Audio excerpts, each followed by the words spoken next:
Masechet Gittin Daf Nun Zayin. We're continuing the stories of the destruction of Jerusalem, and we're going to talk about other cities also that were destroyed. We left off with Titus, who, right before he died, wishes that his ashes should be spread over the 7 seas so that God should not be able to find him and bring him to judgment. So now we have a story about Onkelos bar Kalonikos bar Achte de Titus Hava. So still regarding Titus, he had a nephew named Onkelos bar Kalonikos. It's not clear, is this Onkelos the same as the person who translated the Torah into Aramaic? Some say it is the same person, some say not. There is also another person named Achilas who translated the Torah, a famous translation, into Greek. And some say these are all the same person, and some say not. It's a complicated matter that we won't get into now. Anyway, this Onkelos, he wanted to convert. Azal askele Titus bin Gida. So this is after Titus had already died, and so Onkelos brings up Titus from the dead through necromancy. This is prohibited according to the Torah, but Onkelos did not yet convert, so he could do it. Amar le man chashi bahu alma. So he asked Titus, who is important in the next world? Amar le Yisrael, the Jews are the ascendant. Mahu le idabuke behu. So Onkelos says, what do you think about me attaching myself to them and converting? What's your advice? Amar le milayhu nefishin velam asita kayuminhu zil igre behu alma vehavet resha. And Titus says their commandments are too numerous and you won't be able to fulfill them. So no, don't convert, which is in a way somewhat good advice. This is something that we tell converts until today. Hey, there's many commandments, and some are strict and some are lenient, and you're going to have to commit yourself to all these commandments. If a person is not going to commit to the commandments, then they in fact should not convert, and it is difficult. And so we would only want someone to convert if they are completely committed.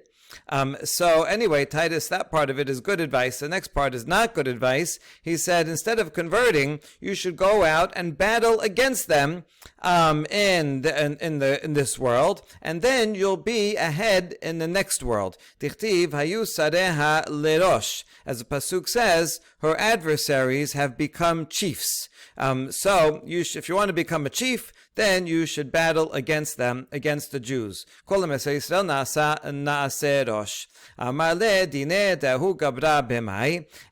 Onkelos, this is itself interesting because it seems like a contradiction. If the Jews are ascendant in the world to come, so Titus should realize that the Jews were right all along, and he was wrong. And so he should say, yes, convert, right? And then if you want to be the head, and so become Jewish, because they're the heads in the world to come. Instead, he gives him this actually quite bad advice, although it is based on a pasuk that adversaries have become the chief, but obviously that's only temporarily, and then they get what's coming to them, like Titus himself did. He was a chief for a day when he conquered Jerusalem, but then he got terrible punishment for years and years with that gnat in his head. So this is actually bad advice. It's curious why Titus is saying this and why he doesn't learn his lesson. It may mean that evil people are stubborn to the core, and even after they're proven wrong and they see that everything they did was wrong and they are evil and the enemies that they fought were actually righteous, they're so stubborn they can't admit that they were wrong, and so he continues in the same path, even though he has to admit that yes, the Jews are ascendant and he got punishment. Nevertheless, he's telling Onkelos, don't join them. Still, you should fight against them. All right, that's the nature of evil and stubborn people. So anyway, he says, what is your punishment? Amar le dine dahu gabra bemai, amar le bemai de pasik anafshe. Titus says, they're punishing me in the way that I decreed upon myself. Kol yomad mechanshe le lekitme vedaine le vekalu le umevaderu ashav ayame. As every day they gather my ashes together over the 7 seas. He said himself, please disperse my ashes over the seas so that they won't find him. But they found him anyway. They gather his ashes. He is judged and burnt and scattered again over the 7 seas. In other words, what Titus wished that people should do on the day that he died, that happens to him again and again. Reminds us of the Greek myth of Prometheus, who has to go through the same punishment every single day. His liver is eaten, half-eaten every day by a vulture, and then it grows back, and the next day the same thing happens again. All right, that is the punishment of Titus, right? He got what was coming to him. There is, interestingly, a teshuvah by Rabbi Tzvi Pesach Frank about whether if a Jew was burnt, was cremated, against his will, like in the Holocaust, do the ashes have to be buried? Are the ashes considered anything or not? Ashes do not cause tum'at met. So you might say no, but he learned from here, even though this is a story, but he learned from here that even ashes of a person do represent the person, and therefore it is proper to be respectful of them and to bury them as you would a person. Okay, Azal Asikele Bil'am ben Gina. Onkelos goes to the next stop, and he goes and brings up Bil'am with necromancy and asks him the same questions. Amar le, man chashibahu alma. You Bil'am, you're the one that you cursed, and then you tried to curse, you blessed Israel. Who is important in the next world? Amad le Yisrael, it's the Jews. Mali le idabuke behu. So what do you think? So should I join them? Amar le lo tidrosh shalomam v'tovatam kol hayamim. No, do not seek their peace or their welfare all days. This pasuk is being flipped around. The pshat of the pasuk is telling the Bnei Israel, do not seek the peace or welfare of your enemies. And here it's being told about the Jews. No, don't seek their welfare. Amar le dineh dahu gabra b'mai. And what is your punishment, Bil'am? Amar le b'shichvat zera rotachat. All day long I am being cooked in boiling shichvat zera. This would be a midah keneged midah, because he caused Israel to sin with benot Moav, and that involved shichvat zera. So he is punished in the same way. Okay, next stop, Azal Aske ben Gida Yeshu Hanosri. Onkelos went and raised up Yeshu from Nazareth. If you look in the manuscripts here, they all have Yeshu. The Vilna printed edition and the Cincino printed edition, they removed the word Yeshu, and instead they put Poshai Yisrael. Well, in Vilna it says Poshai Yisrael. In Cincino it just doesn't have anything, which is, you see clearly, is the work of censors. These are Christian censors who would not allow the Jews to say negative things about Yeshu. And so actually the Jews themselves would self-censor and take out negative statements about Yeshu, or even things that the Christians would perceive as something negative. This one really is negative about Yeshu. And these were removed from the Talmud so that the Christians would not go burn the entire Talmud, which they did anyway. But you can see here in almost all of the manuscripts say either Yeshu or Yeshu HaNotzri. So that clearly is the original text. So he brings up Yeshu. Amar le. By the way, it's found very often in the Talmud Bavli that they make fun of Yeshu and Christianity, because in Bavel the dominant religion was Zoroastrianism, and Christians were just another minority. So Jews were felt at ease to make fun or disparage Christianity. Not so in Eretz Yisrael, where the Roman Empire became a Christian empire. There, it would be more difficult for Jews to openly say negative things about Yeshu. Okay, so he says, Amar le man chashibahu alma. So Onkelos asks Yeshu, who is important in the next world? Amar le Yisrael, the Jews. Ma'uli idabukebehu. What do you think? Should I convert? Amar le tobatam derosh rahatam lo tidrosh. Yeshu gives them good advice and says, you should seek the welfare of the Jews and do not seek their misfortune, because kol nogeh bahen kilu nogeh bebat aino. Anyone who touches them negatively, it's as if you're touching the pupil of his eye, meaning God's eye. And just like anyone protects their eye, so too Hashem will protect his eye if anyone tries to harm it, and that refers to Bnei Israel. So do not do anything negative to them, and in fact you should seek their welfare. And it sounds like you're saying yes, it's a good idea to join them. Amar le dineh dahu gavra b'mai. So Onkelos says, what is your punishment for everything that you did. I'm being boiled in boiling excrement.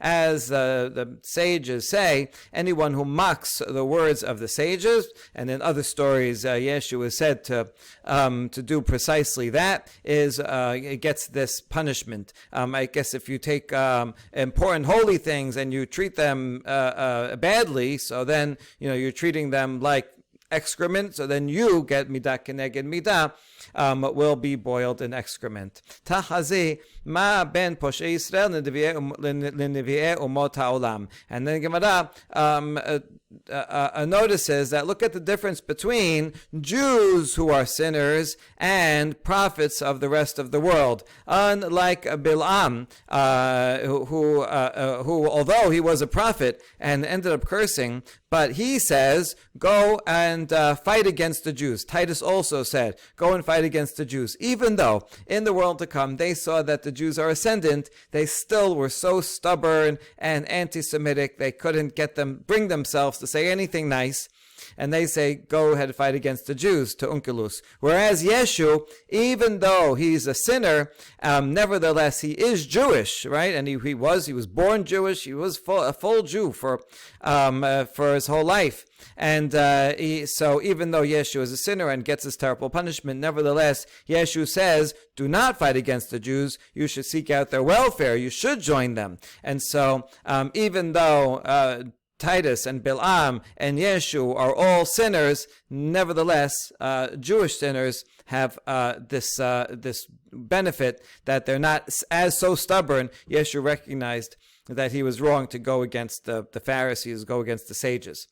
Tanya, Amar Rabbi Elazar, Bor kama gedola kocha shel busha, siyaya hakadosh baruch hu et bar kamsa vecheriv et beto vesaraf et hechalo. Now going all the way back to the beginning of this series of stories where we had Kamsa and Bar Kamsa. So Rabbi Elazar says, look how great is the power, how strong is the power of shame, because Hashem helped out Bar Kamsa because he was shamed, and anyone who suffers shame, embarrassment from someone else, Hashem is going to be on their side and is going to help them out. And Hashem helps them out, helps Bar Kamsa out, and that's why even though he's one person, he's successful in bringing the whole Roman government against the people, because these people, the host and the rabbis who were there who didn't say anything, they caused this person to be shamed, and that is what brought the destruction of the Bet HaMikdash and burnt the sanctuary.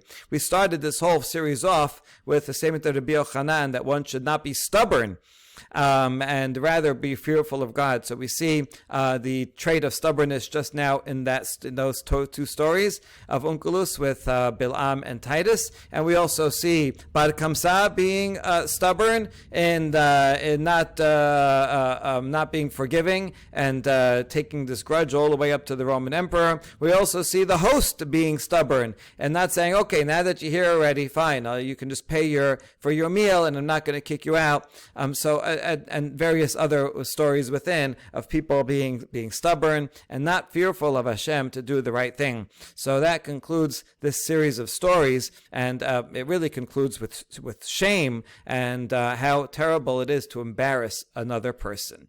Okay, next, Atan Negolta ve'Atan Negolta Charev Tur Malka. Because of a rooster and a hen, this place called the King's Mountain was destroyed. What's the story? Dahavu nehigi ki havu me'pekeh chatana ve'chalta me'pekeh kamayhu tan negolta ve'tan negolta. Kelamar perurvu katan negolim. The custom in those days was that when a bride and groom got married, they would also bring a live rooster and a hen before them as a sign that you should be fruitful and multiply like chickens.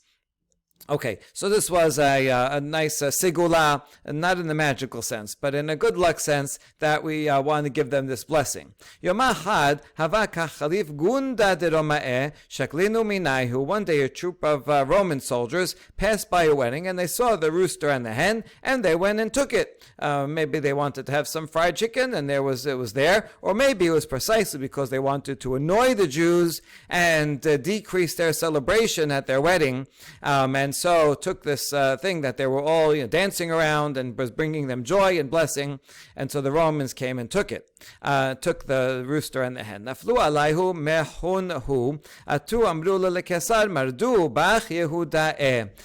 The resident of the city came and beat up those soldiers. Said, don't touch our chicken and our hen.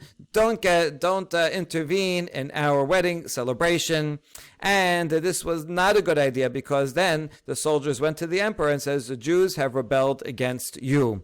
So, what starts off as a kind of a minor spat, maybe even a misunderstanding about the significance of the rooster and the hen. Or maybe the Romans did understand the symbolism of it, and maybe it's the Jews that were taking this sigula too seriously, as if you take the rooster and the hen, they're not going to have children. All right, so it's a nice thing, it's a nice custom, but, you shouldn't risk your lives and kill the soldiers in order to protect this custom. On the other hand, these Roman soldiers may have very, very well been intent on disparaging and causing shame to the Jews.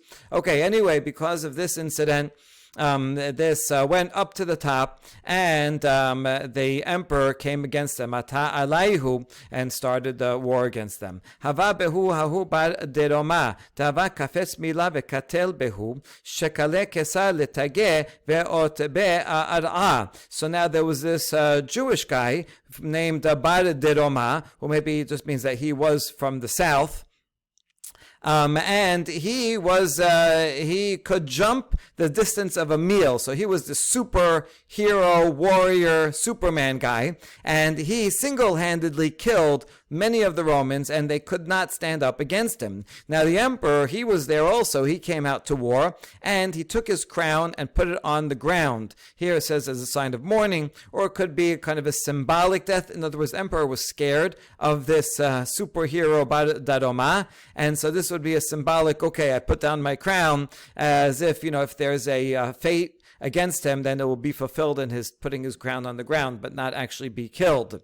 Amar ribone de alma kuleh ini chalach latimsere lehu gabra ledide umalchuta bide de had gabra. And now the emperor, the Roman emperor, amazingly, maybe he takes off his crown actually here as a sign of humility, and he says, Master of the universe, he's praying to Hashem, if it would be pleasing to you, do not give over that man, Hahu Gavra. Anytime you see Ahu Gavra, that is someone referring to themselves in a negative way. And he says, please do not let me die in the hands of one man, right? And my whole kingdom. In other words, the Roman emperor, he would rather win every war, but if he has to lose, let him lose against a big army. It would be particularly embarrassing if he, the emperor, and the entire Roman army are defeated by one man. It'll go down as a laughingstock in the history books. So this Roman emperor prays to Hashem to please help him. And Hashem does.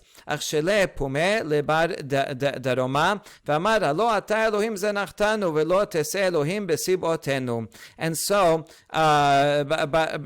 Daroma's mouth caused him to stumble. He quoted a pasuk from Tehillim that says, have you not rejected us, O God, so that you do not go forth with our hosts? Now, what's wrong with saying this pasuk? David nami amar hachi. David said this pasuk. So why would this be a bad thing for Bar Daroma to quote? The answer is, it depends on if the punctuation. David itamuhi kametama. David said it as a rhetorical question to say, Hashem, aren't you the one? Have you not rejected us so that you don't go forth anymore? How come? Halo ata Elohim zenachtanu. Have you rejected us? Are you you're refusing to go out with us? Hashem, we need your help. That's how David was saying it. But Baal Daroma, he left off the question mark, and he said, behold, Hashem, you have rejected us. You do not come out for us anymore. So he was saying it to take credit, personal credit, that he is so mighty and great that he could single-handedly kill all these Romans, and he doesn't need anybody's help, and Hashem is not with him. Right? Baal Daroma is saying, look, Hashem, you're not helping anybody. The Romans are coming, and I have to do the job instead. So David said it as a prayer. Baal Daroma said it as a personal boast and denied that God is involved. Therefore, not only did the emperor pray to God, the Baal Daroma denied God's help. And so those two factors together caused the destruction of Baal Daroma.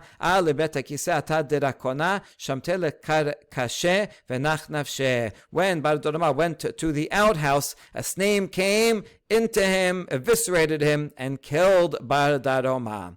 Amar ho'il v'tzrechish lenisa hazimna ish bekinhu shebakinu ve'azal. The emperor who was humbled himself before God to take off his crown and prayed, and now that this happened, he recognized that this is God's hand that made a miracle for him, and killed Baal Daroma. And so the emperor says, since God did a miracle for me, I'm going to let the people alone this time. And he picks up and leaves and doesn't go any further in the war. The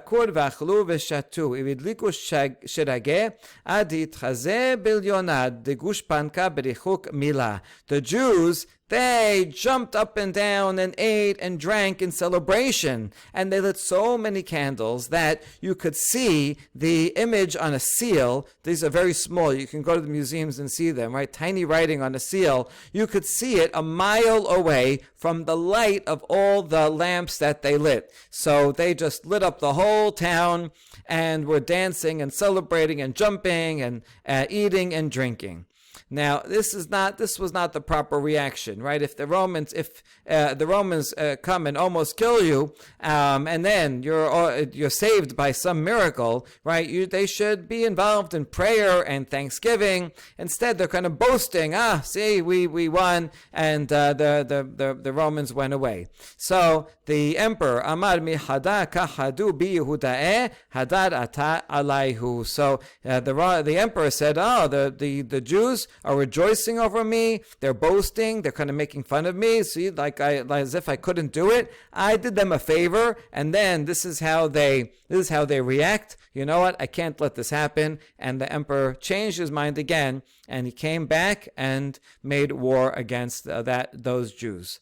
Amar Rabbi Aseh tilat me'a alfei shelife saifa ailu letur malka. Rav Aseh says, Rabbi Aseh says, 300,000 men with drawn swords came to this king's mountain and massacred its inhabitants. V'katlu ba telata yomeh u'telata le'lavata. 3 days and 3 nights straight, they were killing people. And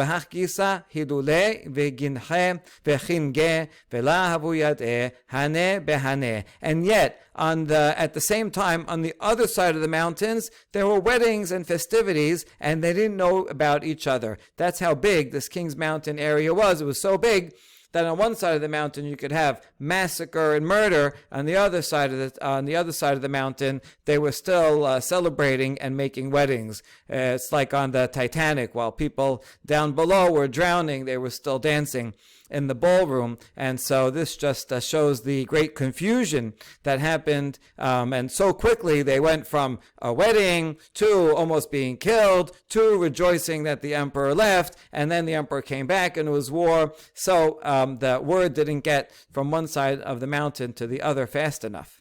Bila Hashem velo hamal et kol neot Yaakov, pasuk from Echa. Hashem has swallowed up without pity the inhabitants of Yaakov. Ki atar avin amar Rabbi Yochanan, elu shishim ribo ayarot shayu lo liyanai hamelech behar hamelech. De'amar Rav Yehuda amar Rav Aseh, shishim ribo ayarot hayu lo liyanai hamelech behar hamelech. V'chol achat ve'achat hayu ba kiyosei Misraim. Chutz mishalosh shahayu bahen kiflayim kiyosei Mitzrayim. So now we mentioned how big this King's Mountain was, and that one side or the other, one side didn't know what was going on in the other, so we elaborate on how big it was. And when Rabin came back from Eretz Yisrael, he said, name Rabbi Yochanan, that this place had 600,000 cities. It was ruled by King Yanai, one of the Hasmonean kings. Rav Yehuda says that, in the name of Rav Aseh, that each of those cities had 600,000 people in them, as many as the number of people that came out of Egypt. So therefore, the total population would be 600,000 squared, a huge number. And 3 of the cities had double 600,000, so that's even a few more. Elohen. Now, what are those 3 cities that were even bigger than the rest? Kefar Bish, Kefar Shichlaim, Kefar Dichriya. Kefar Bish, Beta Leushpizeh. One of them is called the village of Bish, means evil, the evil town, because its inhabitants would not take in guests. Kefar Shichlaim, Shahita Parnasa min Shichlaim. The other one was called the Kefar of Cress, because they cultivated and sold cress, the herb. Kefar Dichreya, Amar Rabbi Yochanan, Sheyu Neshoten, Yodot Zecharim Techila, Yodot Nekeva Bachrona, Uposkot. That's called the town of males, because the woman would give birth to boys, and then they would give birth to, it says nekeva, a girl at the end, and then they would stop having children. So they had lots of boys, and they had the boys first, so I guess they were happy about that. Amar Ula, Lididi Chazili, Hahu Atra, Vafilu Shitin Ribavata Kane Lamachazik. Now Ula said, I saw that place, this King's Mountain place, and it was so small, you couldn't even fit 600,000 reeds, just little tiny thin reeds. And certainly you couldn't fit that number of cities with that number of people in each city. So I don't know what you're talking about. It was quite a small place. Or maybe not that he's rejecting what came before. He's saying miraculously, even though physically it was so small, somehow when the Bet HaMikdash was up, the people were able to fit in it miraculously. Now, a certain heretic heard Ula say this, and he says to Rabbi Hanina, says, everything that I heard before were all lies. I heard of all those traditions of how many people used to live there, 600,000 times 600,000, and 3 cities that were bigger. And see, now I see that they're all lies, because Ula just said it was actually a tiny space. Amale Eretz Sevi Ketiba Masevi Ze En Odo Machaziket Besoro Af Eretz Yisrael Bizman Sheyoshvin Aleha Davcha Bizman She'en Yoshvin Aleha Gam Das. No, you don't have to understand the special nature of Israel. That's called a land of the deer. How is it similar to a deer? If you take a deer, its skin cannot hold its flesh in. Now, obviously, while it's alive, the skin does hold it in. Point is, if you skin a deer, then the skin of a deer especially is thin and soft, and it contracts while the flesh expands, and if you try to put it back together, you won't be able to. So to Israel, when the population of the Jews is in Israel, Israel grows and you can fit everybody in there. But when they're not there, then it's like the skin and the land of Israel contracts, and then you see, oh, it's so small, how did everybody fit in to that land? Rav Yomi bar Chilkiah, Rav Chilkiah bar Tovia, Rav Huna bar Chiyahavu Yatve Gabe Hadadeh. So these rabbis were sitting together. Amri Iika Deshmiya Lemilta Mikefar Sechanya Shel Misraim Lema. And so they said that there's a certain village called Kefar Sechanya of Egypt. It's a famous city. Does anybody have any stories about it? Please relate it. And everybody talks about the story about this great city. So this is part of the theme of we're talking about the greatness of cities before the destruction, how many people live there, and also the righteousness of the people there. And this is going to be a setup to talk about their destruction. Petach achad minayu ve'amar ma'aseh be'arus v'arusato shenishbu leben hagoyim v'siyum ze lazeh amra lo bebakasha mimecha al tiga bi she'en li ketubah mimecha ve'lo naga ba ad yom moto. One time there was a man and a woman. They were engaged, and they were taken captive by non-Jews, and they were from that city.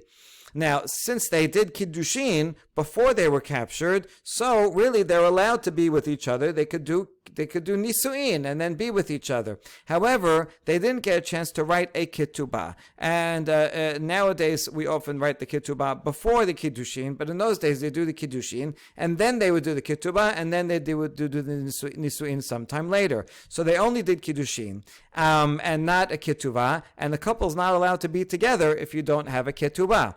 And so the captives took them and put them together in one cell.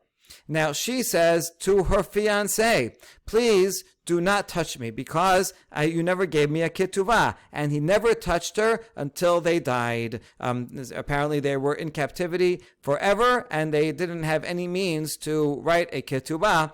And so even though they were together in captivity, he restrained himself. Uchshemet amra lahen siftu lahen shepitpet b'istro yoter miyosef. When he died, the wife, the fiancée, said to the eulogizers, you should eulogize him because he is greater in controlling his desire than Yosef was. Dilu beYosef lahava ela hadashata. Yosef was one time. He did live there, and it happened.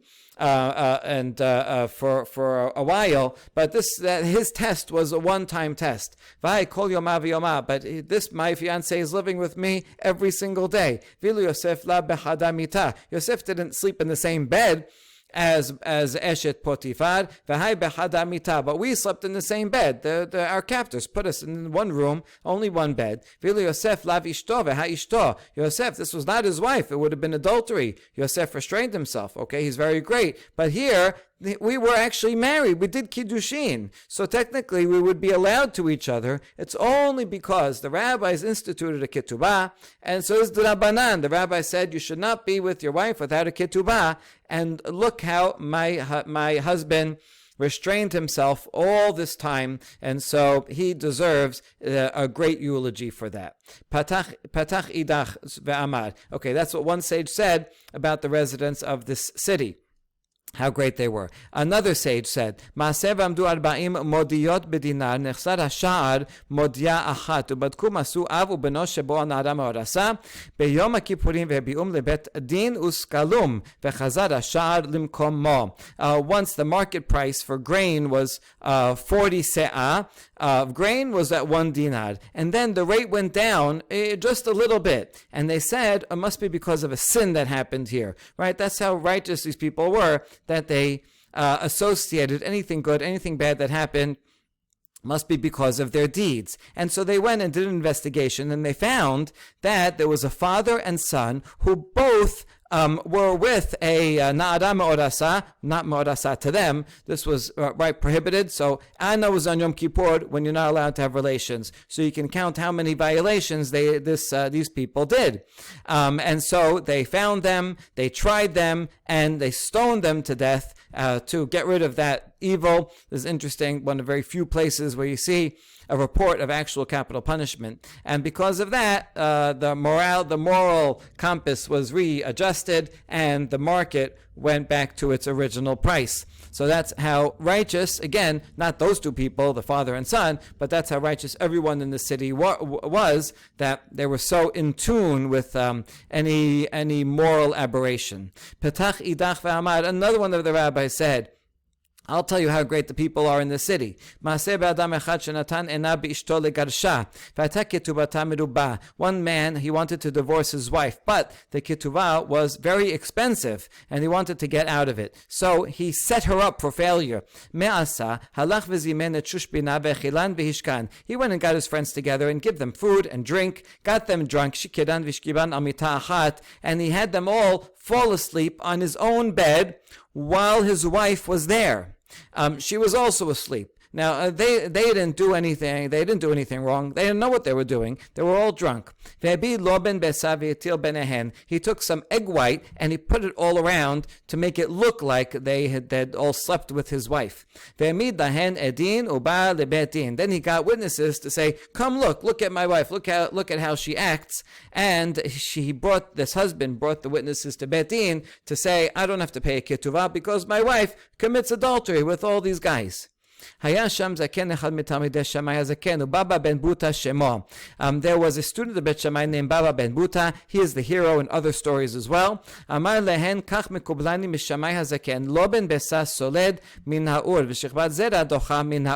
He says, "I'm suspicious about this husband. I think this is a setup, and I know how to test it." And they didn't have labs that they can go and test out what the substance is. But he has a tradition from Shammai that if you take egg white and you put it under fire, it will cook.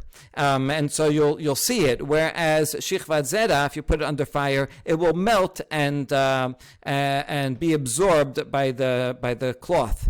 But kumasu kidvarav, so they checked it out and found, in fact, it was egg whites. There was no sin done here. Vehebiuhu lebet din vehilkuhu vehigbuhu ketubata mimenu, and they brought that husband to court. They lashed him and they made him pay the full ketubah. All right, so you see that this again, we see the righteousness of the city from the evil of this one guy, but this guy was really all a setup, and you see that the Bet Din was strong, and they were able to see through his plot and bring the evildoer to justice, and they didn't just settle on, "Oh well, she must be guilty. Let's kill her." Right? They were very careful in their justice, and this shows that this was a great city. Amale Abaye Rav Yosef. Umachad avu sadikim kolahai. My ta'ama ianush. So Abaye said Rav Yosef, if they were so righteous, then why were they punished? How come that city eventually was destroyed?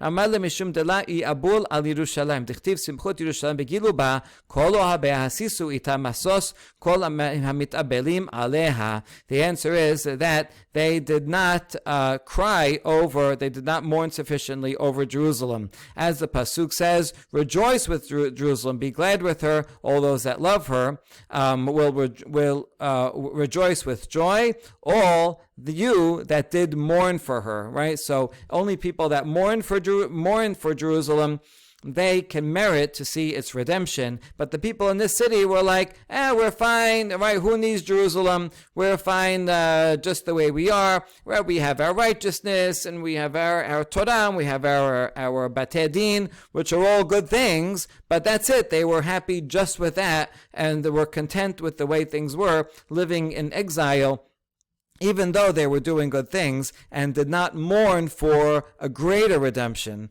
And because of that, they eventually were destroyed. So that's an important lesson, that although even being righteous and keeping identity and justice and everything in exile, all those are important and necessary, but we also have to remember Jerusalem and mourn for it and hope for even greater redemption.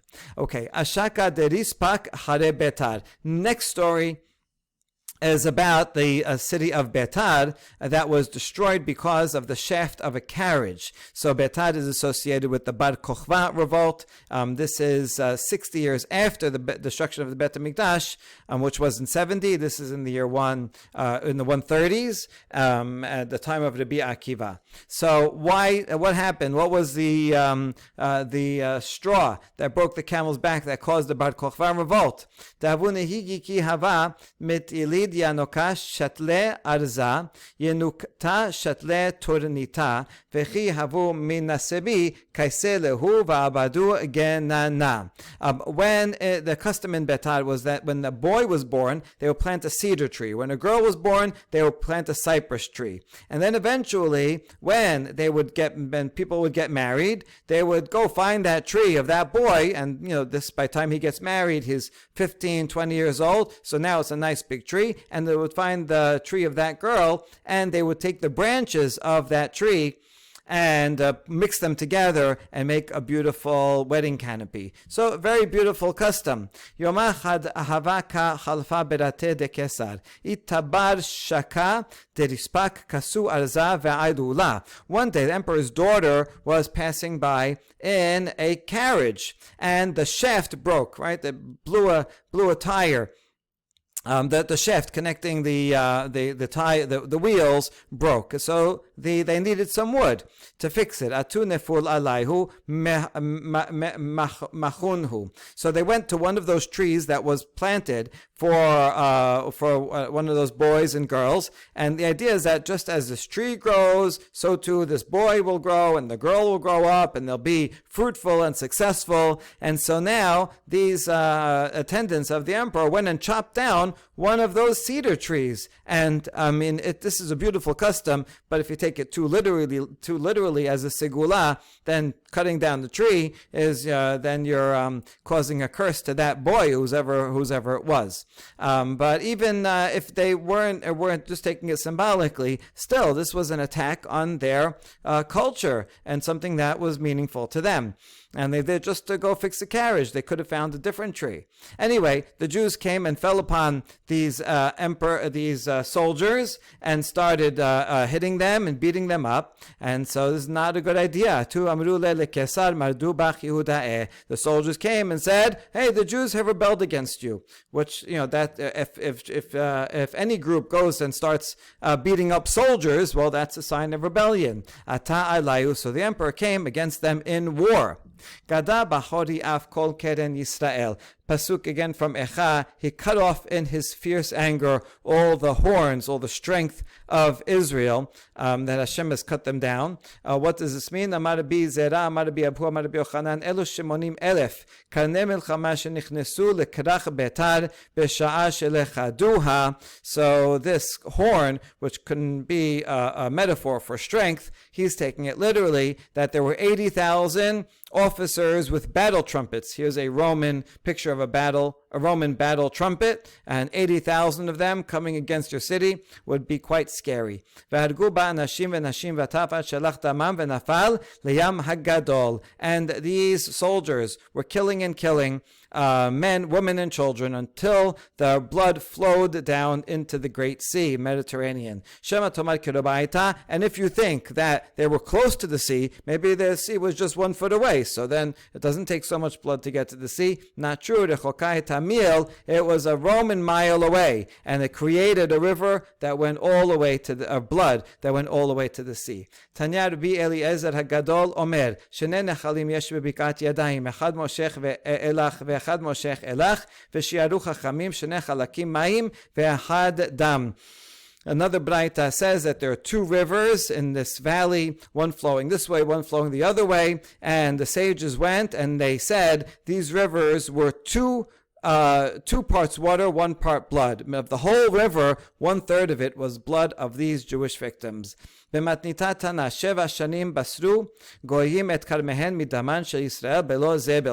years, the non-Jews could harvest their vineyards just by using the water and blood in those rivers as fertilizer. They didn't have to go get dung or any other fertilizer. They used the blood of the Jews as fertilizer for 7 years. Amar Rabbi Achia bar Abin Amar Rabbi Yoshua ben Korcha Sachli Zaken Echad me'anshei Yerushalayim bebika zo harag Nebuzaradan rab tabachim 201 ribo u'bYerushalayim harag 94 ribo al even achat ad shehalach daman venaga bedamo shel Zechariah lekema shnemar vedamim bedamim naga'u. More on the theme of blood being spilt like rivers. This is all appropriate learning before Tisha B'Av. So Rabbi Chia says that an elder from the elders of Jerusalem said that in this valley, Nebuzaradan, the head guard of Nebuchadnezzar. So now we're jumping in time. We were talking about the Romans after the second Bet HaMikdash destruction, and now we're going back to the first Bet HaMikdash time. So Nebuzaradan killed 2,110,000 people. And in Yerushalayim, he killed 940,000 people on one stone until the blood of the victims flowed. And they touched the blood of Zechariah, to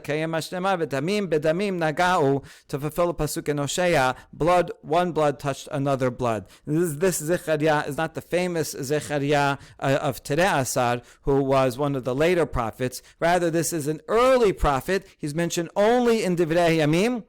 And he rebuked one of the early kings of Yehuda, Yoash, and Yoash got angry at him and killed him, which was a terrible, terrible thing to do.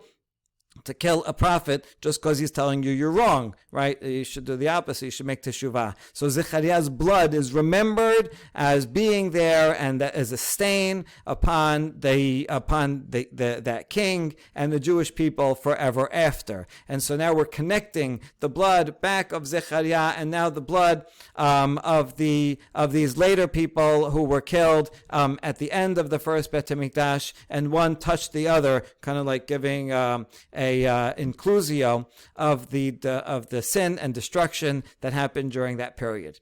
Now Nebuzaradan, he's there and he's killing all these Jews, and the blood is flowing, and then so he follows the blood and he sees that where it connects, and he sees the blood of Zechariah, and he sees that it's bubbling up from the ground, is boiling all this time, hundreds of years. It's still there. It's still upset. This wrong has not been rectified. So he asks the Jews, well, what is this? What is this blood that's bubbling over? And so the Jews don't want to tell him the truth, because it's an embarrassing story that their own king had killed a Navi in cold blood. In this case, in boiling blood. And so they said, this is animal blood from sacrifices. We sacrifice, it's just animal blood. It's still hot, still boiling. So Nebuzaradan did a check and said, let me bring some animal blood, compare it. He says, this doesn't look the same. This is not animal blood, this is human blood. What's the real story? Nebuzaradan says, you better tell me the truth, or else I'll comb you with this iron comb. Here's a Roman harpago. It looks pretty painful. So they got scared. Amri le, meine malach niviyah hava ban tahava ka mochach lan b'mile dishmaya. Kamenan ilave v'katlinan le v'ha kama shenin de la ka nayich dameh. So they told him the real story. There was once a Navi among us, and he used to rebuke us about important things, and we went and killed him. The king killed him, and still, after so many years, his blood has still not settled. That moral wrong is still there against us. Amar lehu ana mefayasna le. Nebuzaradan says, I'll take care of it. I will avenge his blood. No, who killed him? Your leaders? I'm going to kill all your leaders until the blood settles down. So Nebuzaradan, he starts with the greatest. He kills the big Sanhedrin, the lower Sanhedrin, but the blood was still boiling. He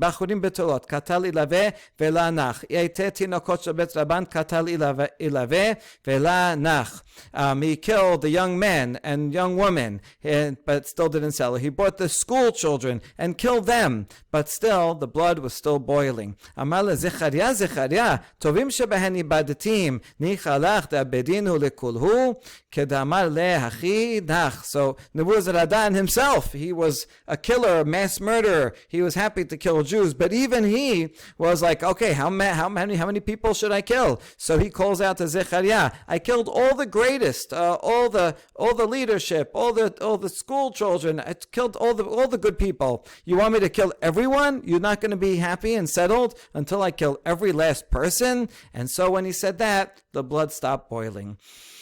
At that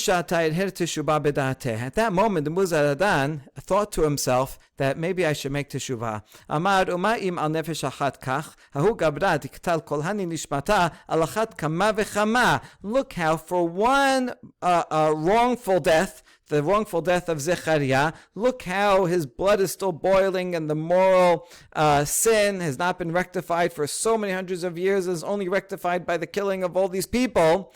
So this man, meaning himself, I killed all those people. Now, ironically, he killed all those people to rectify the murder of Zechariah, but in turn, he becomes the mass murderer. So now, what kind of sin upon sin am I going to be responsible for? Okay, he just realized this after he killed all the kids.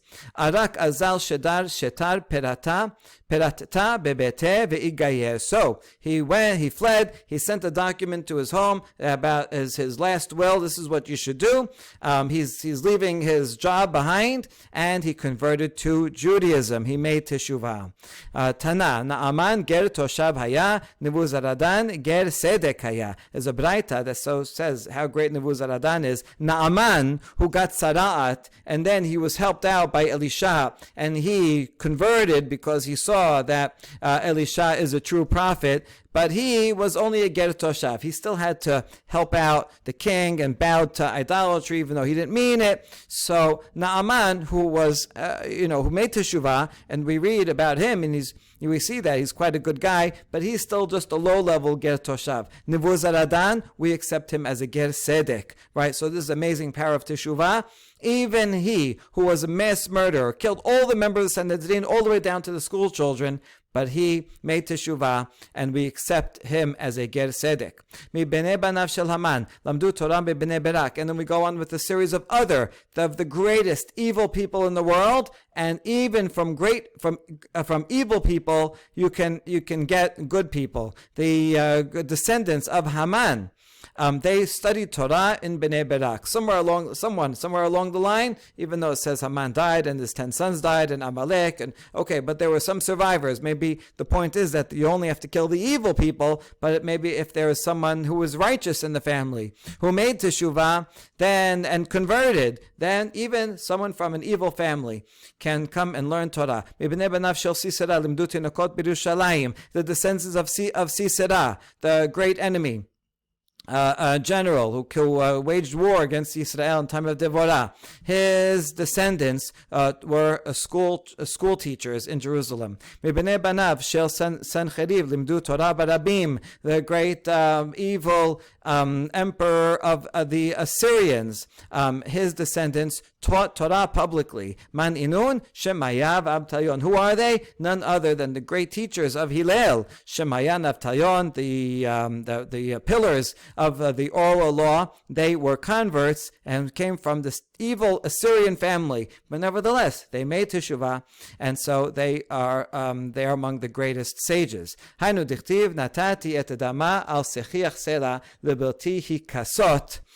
Back to what happened to Zechariah, we apply to him the pasuk from Yechezkel, I have set her blood upon the bare rock, that it should not be covered. Everybody should remember that sin for a long time after. Okay, next, Hakol Kol Yaakov Vayadayim Yedei Esav, a derasha on this pasuk that Yaakov says that when Esav, that Yitzchak says when Yaakov comes with covered with Esav's hair, a cloak. So Yitzchak says, it sounds like Yaakov's voice, but I feel his arms are the arms of Esav. Hakol ze Andrianos Kesa Sharag Alexandria Shel Misraim Shishim Ribo Al Shishim Ribo Kiflayim Keyosee Mitzrayim. So the voice refers to the cries of the Jews when Emperor Hadrian, he came and killed 600,000 upon 600,000 people in Alexandria, double the number of people that left Egypt. This could be referring to the diaspora revolt in Alexandria and other places in diaspora when the Jews, because reacting to anti-Semitism, came and revolted, and then the Romans came and put it down. Kol Yaakov ze Aspasianus Kesar שהרג בכרך ביתר 400 ריבו ואמרי לה 4,000 ריבו. The voice of the cries of Jacob that also refers to the Emperor Vespasian, who killed in the city of Betar, some say 4 million and some say 40 million Jews. Now, the order of the emperors here may be wrong, because of if this is Betar, and if that refers to the Bar Kokhba revolt, then that actually should be Hadrian that was involved in this. And if this first one is referring to the Titus war, the diaspora revolt in 117, then that would actually be the Emperor Trajan. Okay, but whoever is the correct emperor, this is Hadrian. Here's Vespasian. These were terrible wars that did in fact kill many Jews. So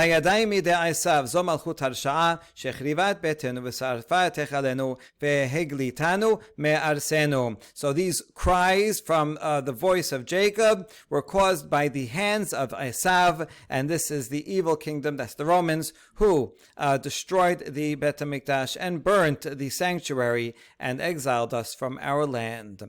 The exile, incidentally, did not happen in 70. When the Romans destroyed the Bet HaMikdash, the Jews were still allowed to live where they were before. Nobody exiled them. It's after the Bar Kokhba revolt, then the Romans said Jews are no longer allowed to live in Jerusalem or in the south in Judea, because when they live there, then that may prompt them to rebel again, and then the Jews from the south had to move up to the north, and that's why all the Amoraim are active in the north of Israel, in the Galilee, in Tiberia and Sipori. So that would be the exile, and I'm sure many also left and went to other countries. Davar acher, hakol kol Yaakov en lecha tefila shemolet she'en ba mizaro shel Yaakov, v'adai midei Esav en lecha milchama shenosachat she'en ba mizaro shel Esav. Or another interpretation of the same pasuk is that the voice is the voice of Jacob. Any effective prayer is only because there is some descendant of Jacob that's involved in that prayer to make it successful. Whereas the hands of Esav means that there is no successful war unless there's someone from the seed of Esav that is taking part in that war. Jews are best at praying. Esav is best at making war. And this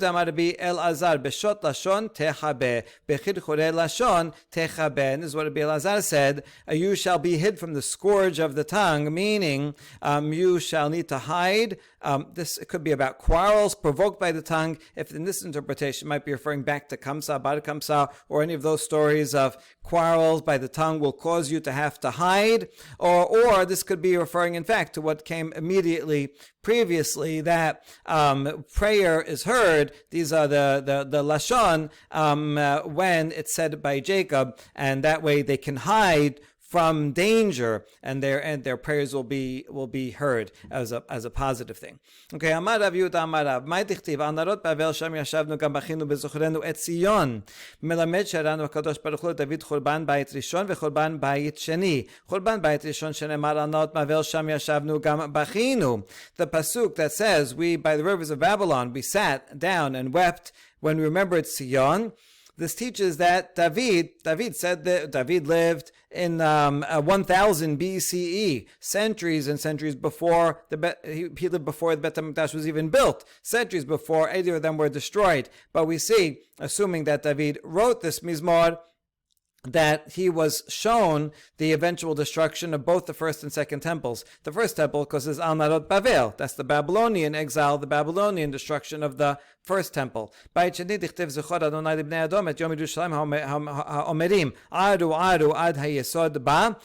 we say, Hashem, remember what Edom, the children of Edom did. and Yom Yerushalayim. So Edom is referring to Rome. That's the Romans that destroyed the second Bet HaMikdash. This pasuk may be the source or one of the sources for identifying Rome with Edom. אמר רב יהודה אמר שמואל ויתמה רבי עמה ואמרי אליו מתיתה תנא מעשה ב400 ילדים וילדות שנשבו לקלון הרגישו בעצמן למה הן מתבקשים. A tragic story of 400 boys and girls who were taken captive for something shameful, meaning for forced prostitution. And they realized what was going on and what their fate was going to be. And so they're on a ship. So they wondered to themselves, they would rather jump into the water, commit suicide, rather than go and be taken as captives and be forced into such a terrible situation. But they were wondering, are we allowed to commit suicide in order to save ourselves from this terrible, shameful sin? So darash lahen hagadol shebehen amar Adonai mibashan nashib ashib b'mesilot yam mibashan nashib miben shinei aryeh ashib b'mesilot yam elu shetovin bayam. And so they asked, will we go to Olam Haba? So the oldest one among them quoted this pasuk from Tehillim. It says, I will bring them back from Bashan. He read it as Ben Shen, from the teeth of a lion, and also from the depths of the sea. I will bring them back. Hashem will bring them back and will give them Olam Haba if they should drown. And so when they heard that, the girls were braver than the boys. They jumped first. So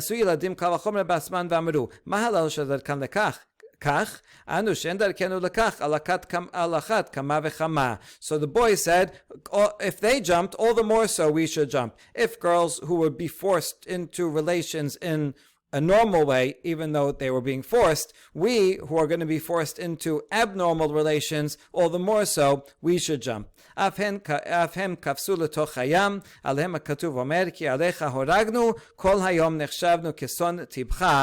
this is one application of the pasuk in Tehillim. For you, for Kiddush Hashem, we were killed all day long. We were like sheep to the slaughter. This is one of 5 applications of this pasuk that we're going to end the daf with.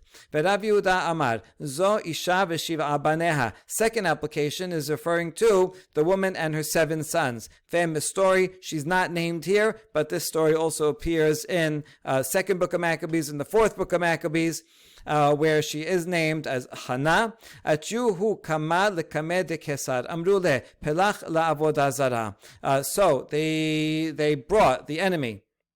Brought the woman, the first of this woman's sons, before the emperor and said, "Go worship this idol." Amar lehu ketub b'Torah Anochi Adonai Elohecha apeku vekatluhu. They said, "I will not do so." Torah says, "I am one God. I am Hashem. I'm one God. You cannot have any other gods." And so they took him and killed him. They took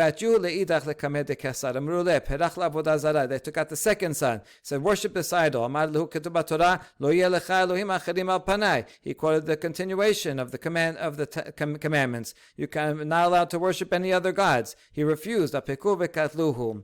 Atiu leidach. They brought the third son. Amru le pelach la'avodah zara. Amar lehu ketub b'Torah zobech Elohim yachoram. Apeku vekatluhu. He quoted the pasuk from Shemot. Anyone who sacrificed to any god, other god shall be destroyed. I won't do it. And they killed him. The fourth son. Atiu leidach. Amru le Pelach la'avodah zara. Amar lehu katub b'Torah lo tishtachave le'el acher. He quoted a pasuk from later in Shemot. It says you're not allowed to bow down to any idol. So he refused. Apeku vekadu. They killed him. The fifth son, Atiu le'idach. Amru le pelach la'avodah zara. Amar lehu katub b'Torah Shema Yisrael Adonai Eloheinu Adonai Echad. Apeku vekadu. He said God is one. I cannot do so. They brought the sixth son. Atiu le'idach. Amru le pelach la'avodah zara. Amar lehu katub b'Torah v'yadata hayom v'ashivota el lebabecha ki Adonai hu alim hashamayim las mitachat en od apekuhu vekatluhu. He said there is only one God in heavens and earth, and so he refused, and they killed him.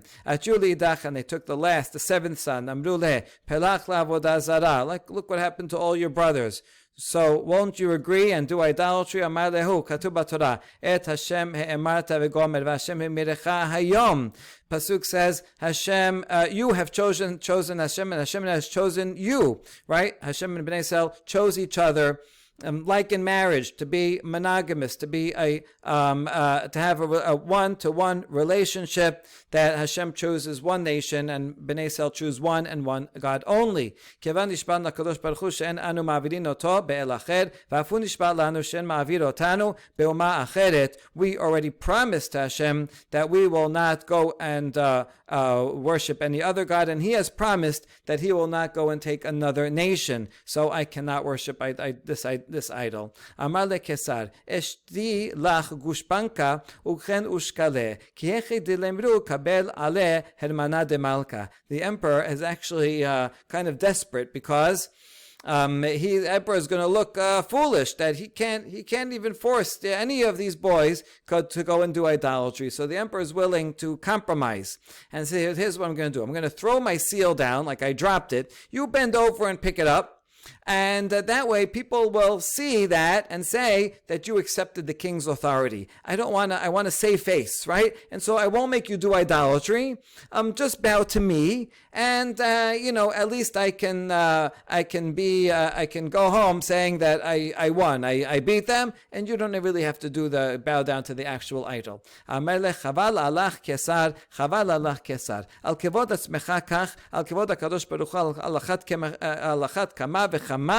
And so the boy said, woe to you, emperor, woe to you, emperor. For the sake of your honor, right? You care so much about your honor. People will say, oh, look, he's not being honored. But what about the honor of HaKadosh Baruch Hu? All the more so. Obviously, I'm going to fulfill Hashem's commandments. His honor is greater than your honor. I am not giving you any honor. I refuse. Apekuhu lemiktele amra lehu imeh yahabuhu nihali ve'inashke purta. So they were taking him out to be killed, and his mother said, can you bring him here just for a moment so I can give him a little kiss?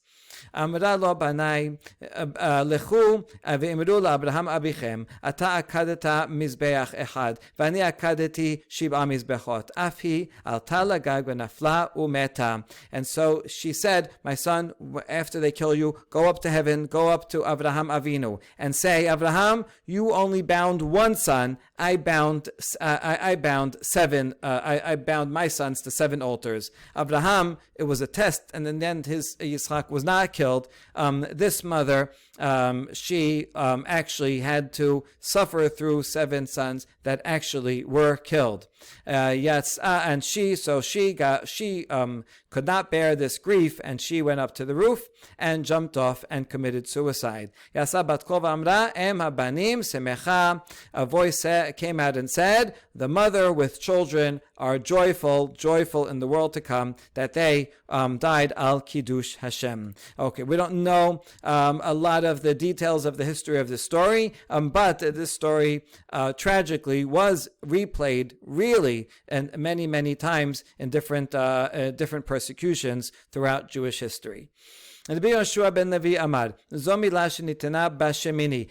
that was the second interpretation of the pasuk, that we have been killed for you al Kiddush Hashem all day long. A third interpretation is Brit Milah, that was given on the 8th day, and the newborn's blood is spilt for the Brit, not actually killed, but still as kind of symbolic willingness to spill blood to show our commitment to the Brit. Rabbi Shimon ben Lakish amar elu talmidei chachamim shemarin hilchot shechita be'atzman damar Rava kol mileh lichze inish benafshe bar meshechita v'dabar acher. But Resh Lakish says no, that's not the actual spilling of the blood of the Brit Milah, but rather it's the sages when they're teaching the laws of shechita, they demonstrate on themselves. they would say, listen, when you kill an animal, you can't do it from here. You got to do it from here. You have to do this pipe and this pipe. And so they take an actual knife and they demonstrate on themselves. And then sometimes they slip a little and they cause themselves injury, which is for their enthusiasm for teaching the halachot. But this is not a good idea. Rava said you can demonstrate anything upon yourself except for two things: ritual slaughter and something else. Rashi says refers to leprosy. Right? Don't try that at home. Those are two things you shouldn't do. Okay, fourth interpretation of this pasuk. Application. Rav Nachman bar Yitzchak amar elu talmidei chachamim shememitin atzman al divrei Torah. Ked Rabbi Shimon ben Lakish, damar Rabbi Shimon ben Lakish, and divrei Torah mitkaimim ela b'mi shememit asmo alehen. Shnemar zot haTorah adam ki yamut be'ohel. This was the third interpretation. Shakish, that was Brit Milah. Shakish said what Shakish about Shechita was the fourth interpretation. This is the fifth interpretation, is referring to sages who kill themselves for the words of the Torah. As Shakish said, the words of the Torah are only fulfilled for someone who is willing to kill himself for them. Adam ki yamut be'ohel. If you want to zot haTorah, if you want to achieve Torah, you have to be willing to kill yourself. Not literally. Sometimes literally, if it's one of the big three. But here it means that you have to deny physical desire, material desire, and totally devote yourself, no matter what, to acquiring of the Torah. That's the only way to be successful in Torah. Amar Rabba bar bar Chana amar Rabbi Yochanan, arba'im se'ah kitzutze tefillin imseu berashe haruge betar. Last point about the number of people that were killed in Betar. There were 40 se'ah, giant storage boxes of tefillin that were found that were on the heads of those killed in Betar. The number of people in Betar were so much, and they were all observant, and they were wearing tefillin. They used to wear tefillin all day long, that those tefillin could fill these giant boxes. Kind of reminds you of the giant piles of eyeglasses that you find in Auschwitz and similar things. Rabbi Yanai b'Rabbi Shimon amar, shalosh kupot shel arba'im v'arba'im se'ah. There were three giant baskets, each held 40 se'ah. So it was even more. Or the other way around, not 40 times 3, but 3 times 40, 40 baskets, each 3 se'ah big. And there's no disagreement between the first statement here and the others, because the first one was talking about tefillin shel yad, which are smaller. The bigger number was referring to tefillin shel rosh, which have 4 compartments. And nowadays they're the same size, but in those days they might not have had the hydraulic presses that we have today, and so they were bigger. Amar Rabbi Aseh, arba'a kabin moach nimseu al even achat.